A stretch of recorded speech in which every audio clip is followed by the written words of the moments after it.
So my presentation is about the diminishing returns problem in Thailand and whether the policy proposed by the junta government can address the structural change to increase the returns.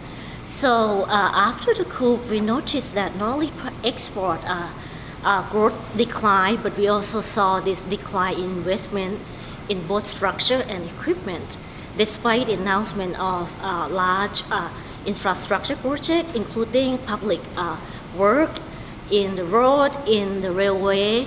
And so we did see the increase in the structure thanks to the government spending, but that did not persist. So in the past 5 years, we still couldn't jumpstart investment at the same rate as the period before the coup. What I mean by the growth rate of investment, because that would drive the growth rate of GDP. And for the structural reform or structural change, the junta government did install tax reform. The major items are the following. One is the property tax reform that's supposed to tax the housing ownership and land ownership with the exemption of private residence that is valued up to 50 million baht. Two is the inheritance tax reform that will impose inheritance tax, but the exemption is pretty large. And so far, the inheritance tax did not bring that much of revenue. It's a very small amount, which is close to 0% of tax revenue. So tax reform did not materialize. What about other avenues?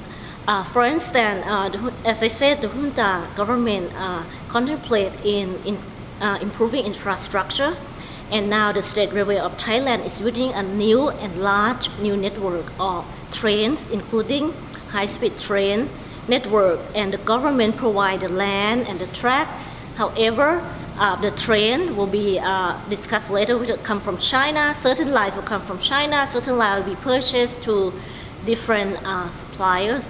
So it remains to be seen how these new lines of train will be managed.